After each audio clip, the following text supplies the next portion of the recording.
Russia stands by its decision to open polling stations in the breakaway region of Transnistria without Moldova's consent for the Russian elections.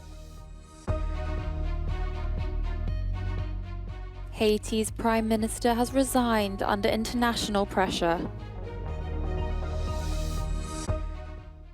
The largest mosque in the region of Wallonia, Belgium, has opened after more than 10 years of construction. Russia has stood by its decision to open polling stations in the breakaway region of Transnistria without Moldova's consent for the Russian elections, the 15th to the 17th of March.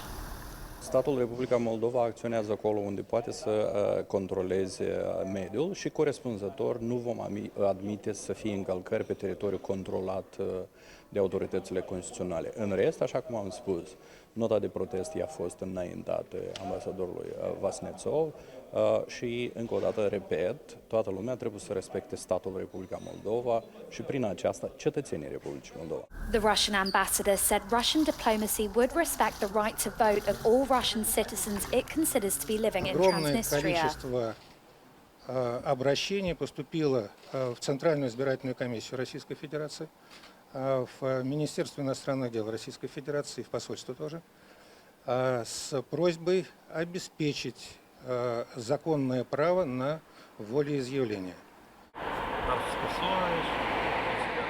On Monday, a publication in Tiraspol, a city that has separated from mainland Transnistria, announced Russia would open 6 polling stations in the Transnistria region and that even people with expired or Soviet-era passports will be able to vote. Voting will extend to the annexed territories, including Crimea and the so-called Special Military Operation Area in Ukraine. Despite the discontent shown by Kyiv, voting by Russian military personnel, who are currently part of the special operation on Ukrainian territory, has already begun. A Russian military transport plane with 15 people on board has crashed while taking off from an airbase in Russia's Ivanovo region. The Defense Ministry said there were 8 crew and 7 passengers on board, but didn't say if there were any survivors. An engine fire during takeoff was the likely cause of the crash, officials said in a statement. They also reported dozens of attacks on Russia by Ukrainian drones on Tuesday.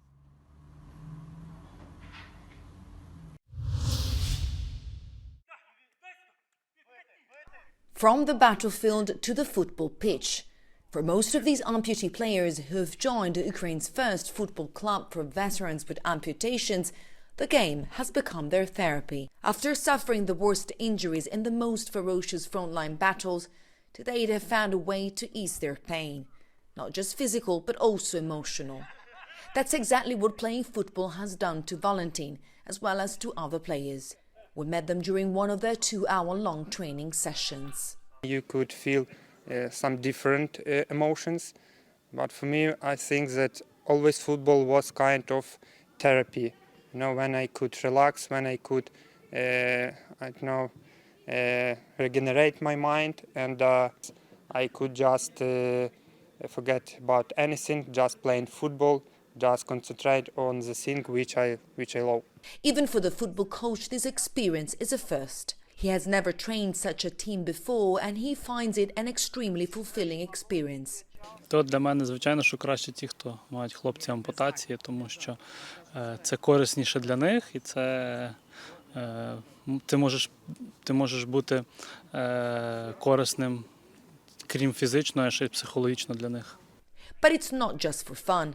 They're determined to win. They had the chance to show their grit recently in their first championship in Poland. The pitch offers them a second chance after such a significant loss. Tournaments, for example, it was in Poland. For us, maybe it was kind of also revenge to show that Ukrainian spirit is unbreakable, and I want to show that we're strong and we're proceeding to fight. The team hopes the sport will become even more popular in Ukraine and that more former soldiers will follow their example. Giorgio Orlandi for Euronews in Lviv, Ukraine.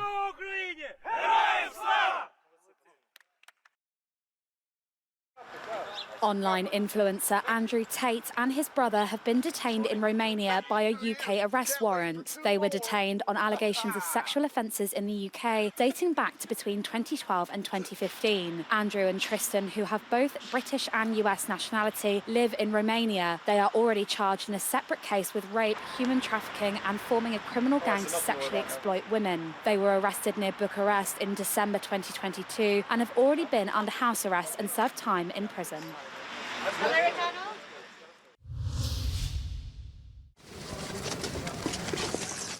For the second day in a row, Greta Thunberg and other climate activists have been forcibly removed from the entrance to the Swedish parliament. The group were hauled aside by police after sitting down and blocking entry to the building for several minutes. The group, comprising dozens of young people, had begun their protest on Monday, taking up positions outside the Riksdag. Police say they did not have a permit for a public demonstration. Thunberg has been repeatedly fined for similar actions. Gouvernement a dirigé après Conseil des ministres à Soya. Haiti's Prime Minister Ariel Henry has announced he will resign following weeks of international pressure. Membre conseil sa yo pral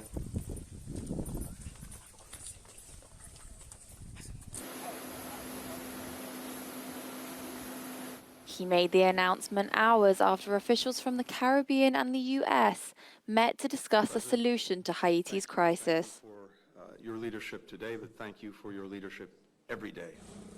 Law and order in Haiti has collapsed in recent weeks as gangs have attacked the main airport and burned down police stations. Henry is currently stranded in Puerto Rico after being prevented by armed gangs from returning home.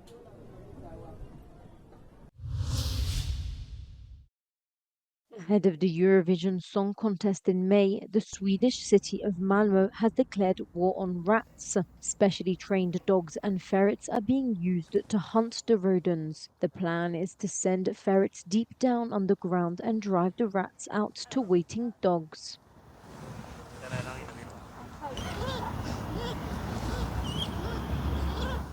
Ja, men det har nog med det att göra och försöka få ner beståndet så mycket som det går. Det är ganska otrevligt när det springer råttor runt omkring, men det är också för alla de som bor här. Residents are expected to benefit from the operation. Ja, men de är ju jätteglada att det görs någonting, för de ser ju råttorna här varje dag. The major rat hunt will take place over the next few weeks. Record temperatures have again caused problems for ski resorts this winter.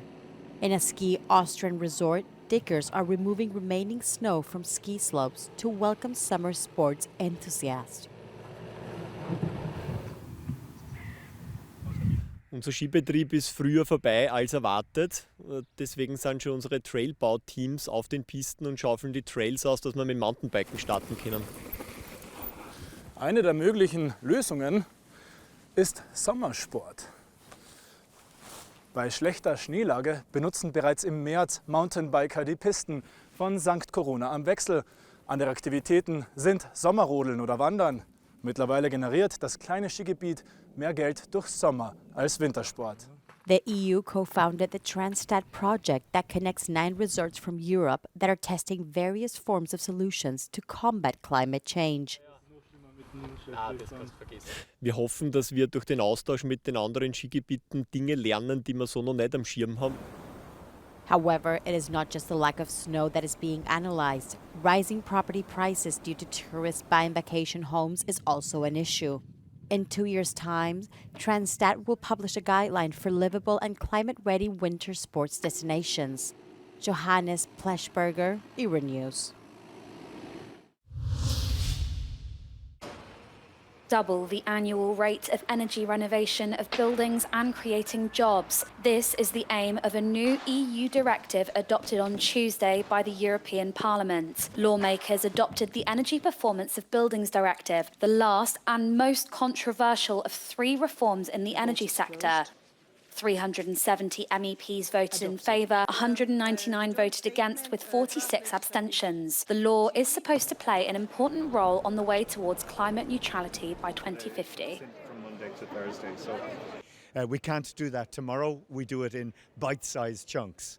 So over time, we will gradually improve the energy performance of buildings. And this is a huge benefit to people living in them. It will mean healthier buildings and lower heating bills. And I also say that particularly with the price spike caused by Putin's war in Ukraine, if we insulate homes, we isolate Putin.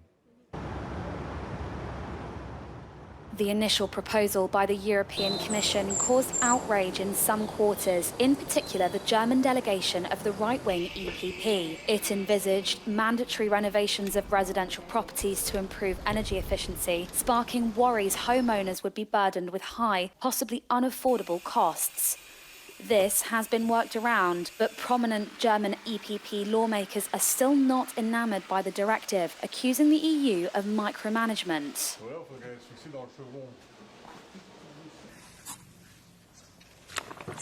Und es gibt auch, liebe Kolleginnen und Kollegen, detaillierteste Vorgaben für Fahrradstellplätze und für die Vorverkabelung für Ladesäulen und dergleichen. Und ich unterstütze das Ziel. Ich finde es gut, dass wir in dem Gebäudesektor wirklich auch was machen. Aber der Weg, der jetzt wieder beschrieben ist, dass wir wieder in diese kleinen Mikrodetailregelung hineingehen, den halte ich für falsch.